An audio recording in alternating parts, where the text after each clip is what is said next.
What's Trending bareng saya Aika.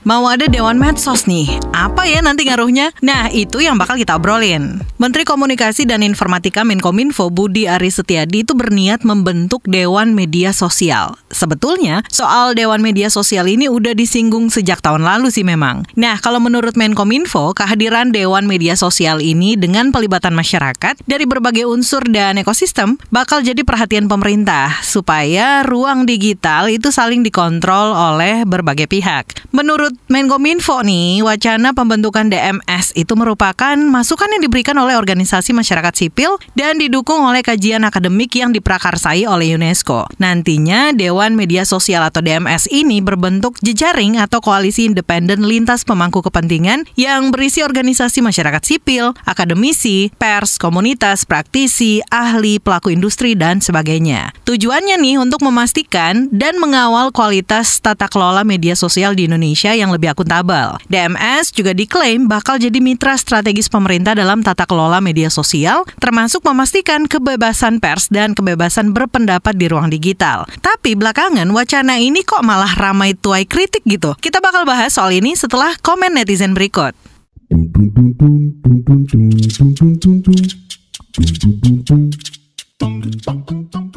Yang pertama komentar dari @killxx. Kementerian yang seharusnya ngurusin pemerataan akses internet, pemberdayaan teknologi ke akses bisnis, perlindungan data penduduk, kok dari dulu diurusin isi kontennya? Lawak. Lanjut @cxx. Perbaiki sinyal, kadang keluar kerjo seng ora-ora ae.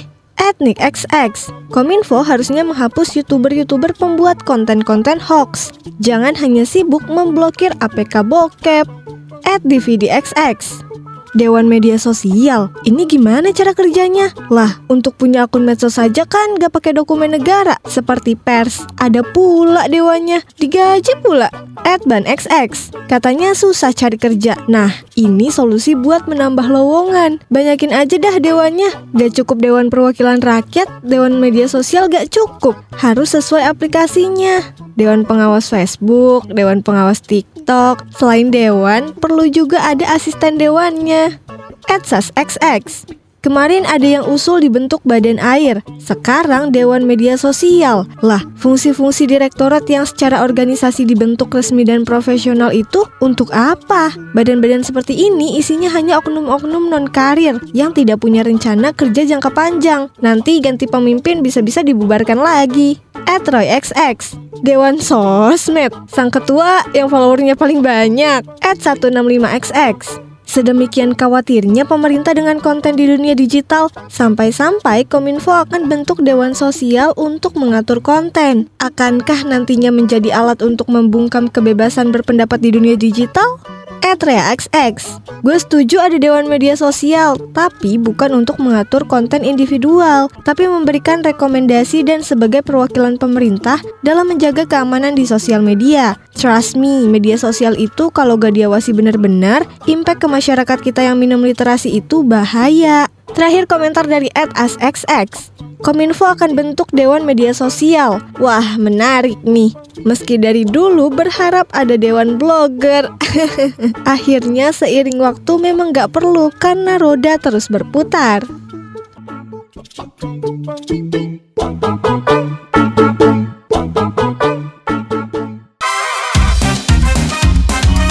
Kamu lagi dengerin podcast What's Trending. Kalangan masyarakat sipil menilai rencana pembentukan DMS atau Dewan Media Sosial oleh Kementerian Komunikasi dan Informatika atau Kominfo itu punya potensi membungkam kelompok kritis. Nah, kekhawatiran ini diungkap oleh Ketua Yayasan Lembaga Bantuan Hukum Indonesia atau YLBHI, Muhammad Isnur. Seperti apa? Kita simak berikut ini. Pertama, situasi dan ancaman yang terjadi di pemerintah hari ini menunjukkan gejala otoritarianisme yang semakin menjadi dan represif yang semakin meningkat. Jadi tentu kita bisa melihat bahwa dulunya ini adalah proses yang menyerupai di catatannya UNESCO dan juga usulannya dari SafeNet gitu. Tetapi kita melihat perkembangannya, momentumnya ini menjadi berbahaya karena ini menjadi alat opasi dan justru menjadi legitimasi untuk membungkam. Jadi Malah kami sekarang berpikir DMS ini bisa berbahaya untuk konteks kebebasan berekspresi dan berpendapat gitu. Setelah adanya revisi Undang-Undang ITE yang semakin memperkuat kriminalisasi dan alat membungkam masyarakat, justru kami memandang DMS ini menjadi berbahaya. Seharusnya DMS adalah produk di mana dia seperti Dewan Pers yang tugasnya menjamin kebebasan, bukan tujuan awalnya untuk membungkam gitu. Jadi ini justru saya sepakat bahwa ini bisa jadi alat untuk membungkam kelompok kritis. Dan pada posisi ini YLBHI memberikan perhatian sangat serius dan khawatir ini menjadi potensi backlash ya, potensi untuk alat membungkam dan semakin membatasi orang untuk kritis kepada pemerintah. Sebelumnya, Menkominfo Budi Aristiadi juga menyatakan kalau Dewan ini akan berfungsi seperti Dewan Pers. Menkominfo juga menyatakan bahwa Dewan Media Sosial itu akan jadi mediator apabila terjadi sengketa di sosmed. Isnur menyebut dengan tidak adanya undang-undang yang melandasi pembentukan lembaga ini, maka bakal sulit apabila pembentukan DMS itu diklaim akan sama posisinya dengan Dewan Pers. Isnur juga menilai meski inisiasi pembentukan DMS ini muncul dari Southeast Asia Freedom of Expression Network alias SafeNet. Tapi dengan situasi saat ini yang dinilai udah nggak ideal lagi. Nah, soal ini kita konfirmasi aja nih ke SafeNet. Soal seperti apa sih usulan terkait Dewan Media Sosial ini? Nah, kita bakal ngobrol nih bareng sama Direktur Eksekutif SafeNet, Nenden Sekar Arum. Kak Nenden, ini kan kabarnya pernah diusulin nih oleh SafeNet. Tapi emang yang diusulkan oleh SafeNet pada waktu itu soal DMS ini seperti apa sih? Ya, betul. Tahun lalu kami mengusulkan pembentukan Dewan Media Sosial ini pada saat proses revisi Undang-Undang ITE. Karena harapannya sih Dewan Media Sosial ini tuh bisa menjadi solusi ya dari tata kelola moderasi konten di Indonesia. Karena selama ini kalau kita lihat yang memiliki kewenangan sangat besar dalam men-take down konten misalnya atau membatasi konten itu kan memang di pemerintah ya, di Kominfo. Nah, harapannya dengan Dewan Media Sosial itu akan lebih banyak pihak yang terlibat untuk bisa menilai ataupun memberi rekomendasi apakah satu konten ini tuh benar-benar melanggar undang-undang atau tidak sehingga harus ditindak atau diturunkan gitu dari platform media sosial. Jadi ide awalnya seperti itu, dan kenapa diusulkan di tahun lalu sebetulnya supaya ada cantolan ya kepada undang-undang gitu soal pembentukan dewan ini sehingga nanti bisa lebih kuat posisinya sebagai badan independen yang bisa mengelola soal moderasi konten. Apa udah ada nih komunikasi dengan Kominfo sejauh ini? Kan kabarnya Kominfo sedang membuka masukan-masukan nih. Nah, masukan seperti apa yang mau diberikan soal rencana pembentukan DMS ini? Ya, waktu itu kan SafeNet maju ini sebetulnya waktu zaman PLT Pak Mahfud MD ya. Waktu itu gitu, kamu udah berikan usulan gitu dan konsepnya seperti apa, termasuk studi di beberapa negara lain yang memiliki badan serupa gitu ya. Nah, kalau saat ini sih sebetulnya kami belum ada komunikasi lebih lanjut ya soal Kominfo sejak mereka kemudian menggaungkan lagi soal isu pembentukan Dewan Media Sosial ini. Tentunya ketika misalnya memang Kominfo serius mau bikin institusi ataupun badan ini ya, bisa dibilang seperti itu, harapannya memang sesuai dengan usulan yang kami berikan sebelumnya gitu, bagaimana harusnya ini menjadi badan yang independen, kemudian multi stakeholder gitu ya, melibatkan banyak pihak seperti unsur organisasi masyarakat sipil, akademik gitu ya, kemudian juga praktisi penyiaran misalnya atau periklanan ataupun bahkan platform digitalnya itu sendiri gitu ya, sehingga kan nanti betul-betul ini bisa mengimbangi kewenangan pemerintah yang selama ini seolah-olah ya cuma mereka doang nih yang punya kuasa untuk menentukan satu konten ini melanggar aturan atau tidak sehingga bisa ditindak. Menkominfo Budi Aristiadi menyebut kehadiran Dewan Media Sosial atau DMS itu sesuai usulan Organisasi Pendidikan Keilmuan dan Kebudayaan PBB atau UNESCO. Menurutnya, Social Media Council tawaran dari UNESCO itu merupakan salah satu usulan dalam menyikapi fenomena sosmed yang menimbulkan kerisauan di berbagai negara dalam aspek ekonomi. Nah, kita masih lanjut nih bahas soal Dewan Medsos itu bareng Direktur Eksekutif SafeNet, Nenden Sekar Arum, yang sempat mengusulkan soal ini kepada pemerintah. Kak Nenden, DMS ini kan dibilang berdasarkan kajian akademis UNESCO. Memang seperti apa sih kajian yang dimaksud? Terus apa tugas dan wewenang DMS ini dan apa sih pentingnya?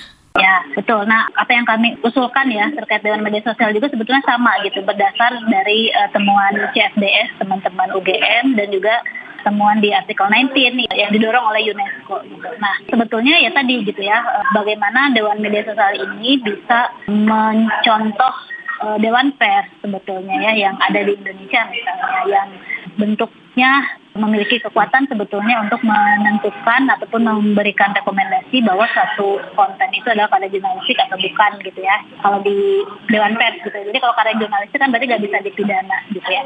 Nah begitu pula dengan konsep Dewan Media Sosial sebetulnya. Jadi mereka itu nanti bisa menjadi kelompok yang bisa memberikan rekomendasi misalnya terkait bahwa ini konten ini tidak melanggar karena ini adalah bentuk ekspresi. Konten ini tidak melanggar karena ya ini sesuatu yang sah, opini pendapat pribadi misalnya seperti itu. Karena kan selama ini selalu jadi tegangan ya bagaimana proses penyensoran yang dinilai misalnya melanggar undang-undang atau meresahkan publik dengan misalnya itu adalah hak ekspresi ataupun bentuk opini yang sah dari masyarakat. Nah, harapannya Dewan inilah yang kemudian akan menengahi sengketa yang terhadap mengenai konten-konten tertentu.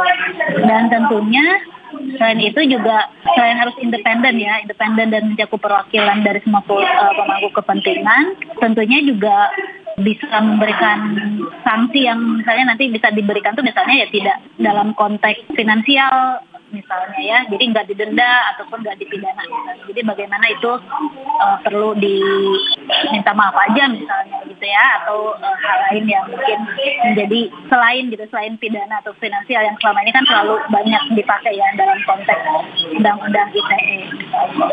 Nah jadi makanya prinsip-prinsip itu yang sebetulnya harus terus didorong ya kalau memang tadi Kominfo serius untuk membangun Dewan Media Sosial ini. DMS ditujukan untuk turut memastikan dan mengawal kualitas tata kelola sosmed di Indonesia yang lebih akuntabel. Perlukah ada DMS untuk ini? Memang gimana sih keadaannya selama ini?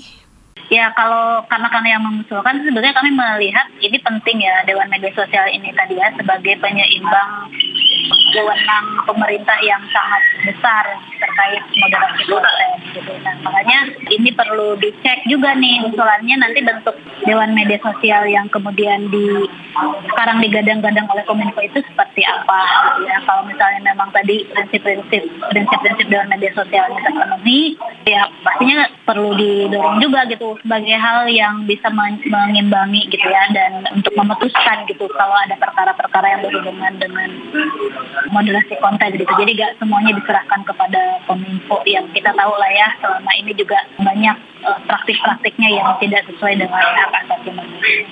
Apa yang semestinya dilakukan nih untuk menangani sengketa dan tata kelola sosmed yang nggak otoriter gitu? Ukuran kualitas medsos yang baik gimana? Ya, yang pasti mempertimbangkan prinsip-prinsip hak asasi manusia ya gitu. Jadi penilaian satu konten itu perlu dilihat apakah merupakan bentuk kebebasan berekspresi, beropini dan berpendapat, atau misalnya itu adalah konten-konten yang sebetulnya ya itu bentuk konten personal aja misalnya dan itu tidak memiliki, bukan termasuk konten yang berbahaya yang harus dibatasi seperti ujaran kebencian yang menghasut terhadap kekerasan misalnya seperti itu.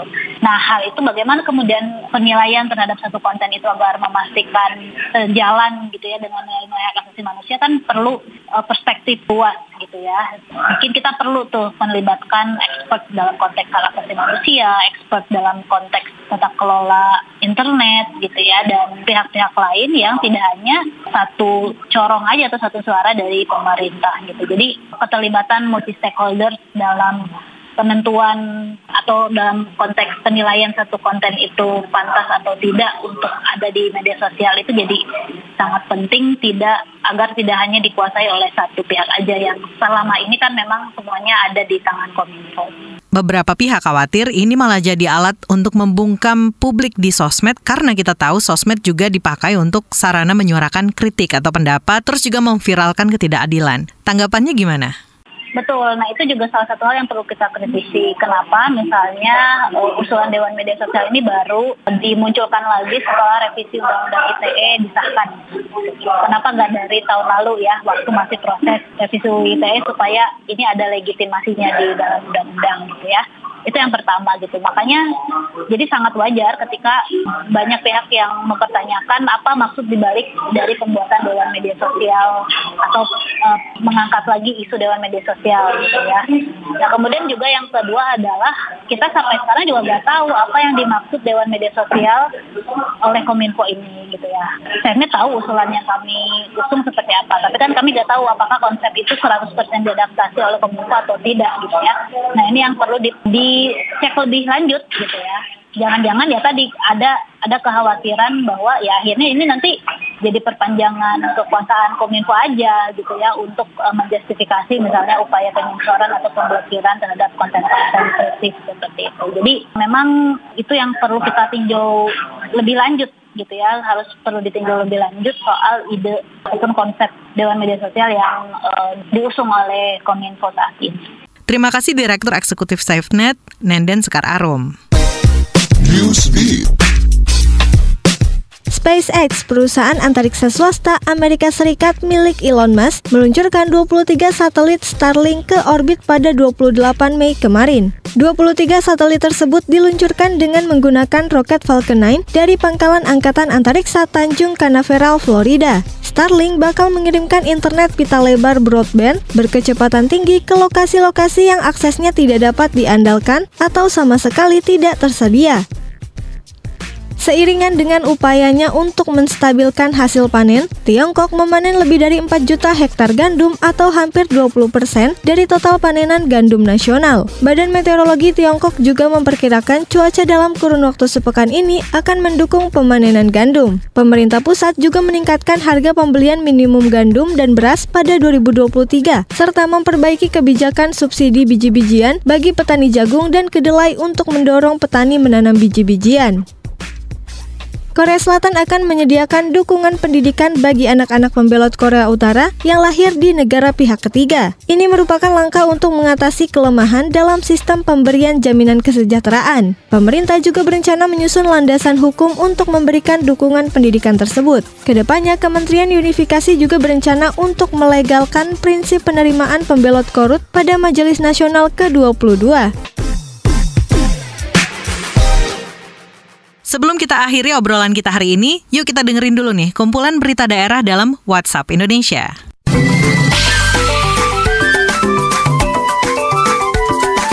WhatsApp Indonesia.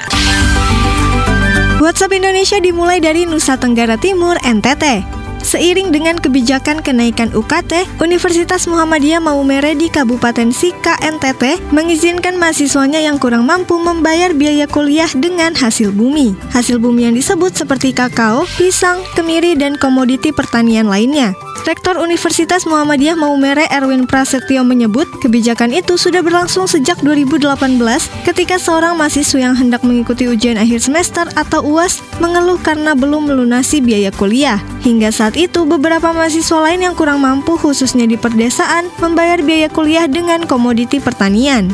Komoditi tersebut lalu dijual ke para dosen dan karyawan. Erwin menjelaskan hingga saat ini ada lebih dari 10 mahasiswa yang membayar biaya kuliah dengan menggunakan hasil bumi.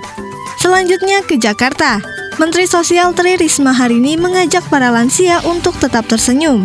Hal ini dimaksudkan untuk membuat kesehatan para lansia semakin baik karena senyuman dapat membuat suasana hati menjadi baik. Risma juga mengajak para lansia untuk menjaga kesehatannya, salah satunya dengan rutin bergerak seperti senam yang ada di puskesmas. Tujuannya agar mandiri dan tidak menjadi beban bagi keluarganya kelak. Ia juga memberi semangat kepada lansia untuk tetap menjalani kehidupan lansia seperti remaja usia 17 tahun.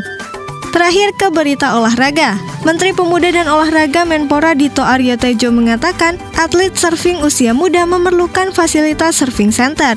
Ia menyebut banyak bibit atlet muda surfing Indonesia yang memiliki potensi dan banyak mengikuti kejuaraan internasional di negara luar. Menurutnya, kejuaraan surfing selama ini di Indonesia tidak terintegrasi satu sama lain. Oleh sebab itu, kedepannya event itu akan dijadikan satu kesatuan agar lebih menunjang pengembangannya ke depan.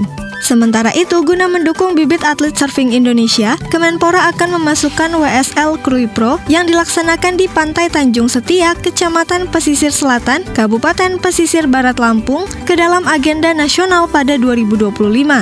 Demikian WhatsApp Indonesia hari ini.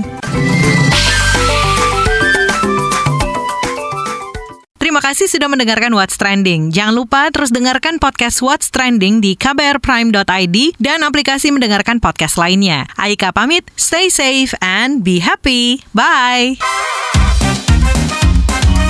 Kamu lagi dengerin podcast What's Trending.